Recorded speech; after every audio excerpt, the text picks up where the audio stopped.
नमस्कार दोस्तों, मैं कोमल और आप देख रहे हैं इनसाइड लाइव। आज बात करेंगे सीतामढ़ी जिले की एक ऐसी विधानसभा सीट की जिसने बिहार की राजनीति में नया रंग भर दिया। नाम है बचपट्टी विधानसभा सीट। यह सीट भले ही नई है, लेकिन यहाँ की सियासी कहानी किसी पुरानी धारावाहिक से कम नहीं। तो चलिए शुरू करते हैं। दोस्तों, 2008 में हुए परिसीमन के बाद जब बिहार के नक्शे में नई विधानसभा सीट बनी तो बचपट्टी का भी जन्म हुआ। 2010 में यहाँ पहली बार वोट डले और तभी से यह सीट राजनीतिक चर्चाओं में आ गई।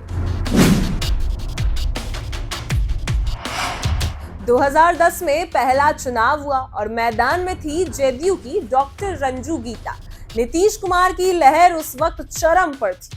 डॉक्टर रंजू गीता को मिले 44,726 वोट, यानी करीब 39%। आरजेडी के मोहम्मद अनवरुल आलम रहे दूसरे नंबर पर 41,306 वोट के साथ, यानी जीत का अंतर लगभग 3,500 वोट का रहा। लेकिन पहले ही मुकाबले में डॉक्टर रंजू गीता का जलवा दिख गया। अब बारी थी 2015 की। इस बार डॉक्टर रंजू गीता ने मुकाबला किया रोलोसपा की रेखा कुमारी से। वोटिंग हुई 54.64%। रंजू गीता को मिले 67,194 वोट, वहीं रेखा कुमारी को मिले 50,248 वोट।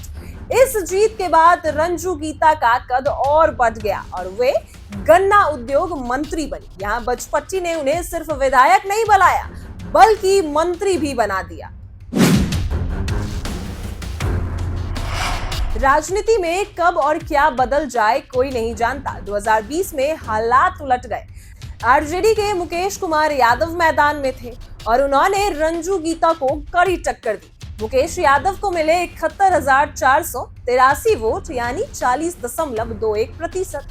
वहीं रंजू गीता को मिले 78,769 वोट, यानी 38.69%। करीब 2,500 वोटों के अंतर से आरजेडी ने बचपट्टी पर कब्जा कर लिया।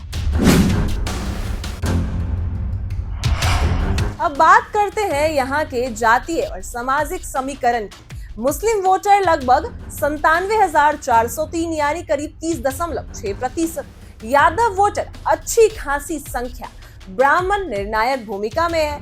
वहीं अनुसूचित जाति लगभग 28,966, यानी 9.1%। अनुसूचित जनजाति लगभग नगण्य है, सिर्फ 64 मतदाता है, यानी यहाँ मुस्लिम और यादव मतदाता ही असली किंग मेकर है। यही वजह है कि हर पार्टी इन समुदाय को अपने पक्ष में रखने की पूरी कोशिश करती रहती है। बचपट्टी विधानसभा पूरी तरह ग्रामीण है। कुल मतदाता करीब 3,18,309।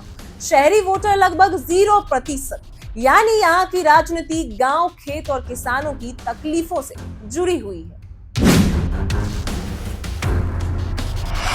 2010 जेडीयू की रंजू गीता जीती और 44,726 वोट। वहीं 2015 में फिर रंजू गीता 67,194 वोट।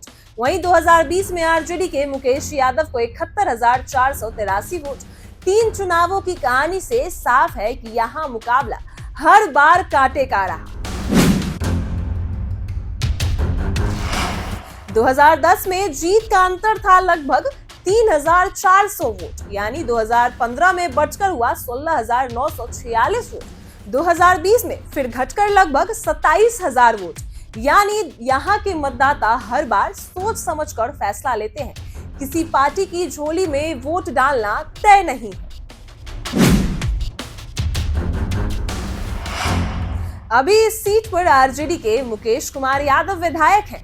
लोग अब देखना चाहते हैं कि वे विकास के मुद्दों और वादों पर कितना खरे उतरते हैं। सवाल यह भी है कि अगला चुनाव कौन जीतेगा। क्या नीतीश कुमार की जेडीयू फिर से वापसी करेगी या आरजेडी अपना किला बचा पाएगी?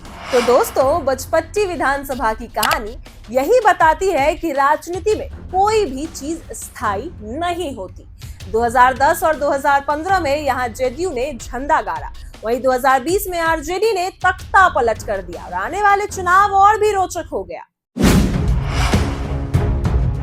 तो दोस्तों, आपने सुनी बचपट्टी विधानसभा सीट की पूरी कहानी। यह कहानी केवल नेताओं और चुनावों की गाथा नहीं, बल्कि उस जमीन की यहाँ आम जनता और अपने संघर्ष और उम्मीदों से राजनीति की दिशा तय करती है। वहीं बचपट्टी की गलियों से लेकर खेत खलिहानों तक, चौपालों से लेकर पंचायतों तक, हर जगह की आवाज यहाँ की राजनीति में गूंजती रही।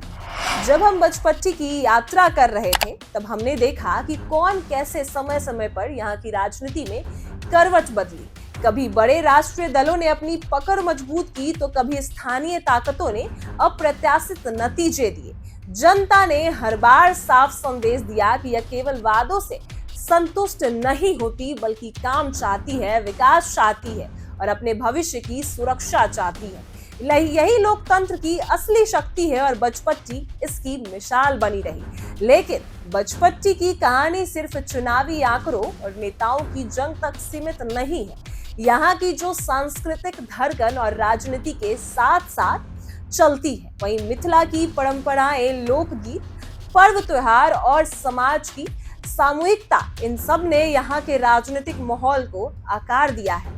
यही वजह है कि जब हम इस विधानसभा सीट की दास्तान सुनते हैं, तो उसमें हमें राजनीति के साथ साथ सांस्कृतिक और समाज का गहरा रंग भी दिखाई देता है।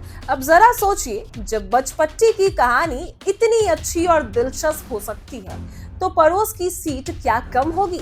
बिल्कुल नहीं। बिहार का हर विधानसभा क्षेत्र अपने भीतर ना जाने कितने पर्दे छुपाए बैठा है। हर इलाका अपनी अलग पहचान रखती है और हर चुनाव में उस पहचान को नए ढंग से प्रभाषित किया जाता है। वहीं इसी क्रम में हमारी अगली मंजिल होगी सीतामढ़ी विधानसभा सीट। जी हाँ, सीतामढ़ी वह भूमि जिसे धार्मिक और सांस्कृतिक दृष्टि से भी विशेष स्थान प्राप्त है। और आप सभी जानते हैं कि सीतामढ़ी माता सीता की जन्मभूमि मानी जाती है।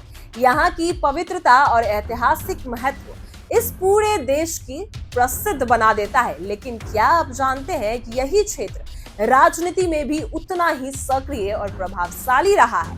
अब अगले एपिसोड में हम आपको बताएंगे और सुनाएंगे सीतामढ़ी विधानसभा सीट की पूरी चुनावी इतिहास और पूरी कहानी। यहाँ किसने दशकों तक अपनी पकड़ बनाए रखी, किन नए चेहरों ने जनता को प्रभावित किया और किन मुद्दों पर यहाँ की राजनीति घूमती रही।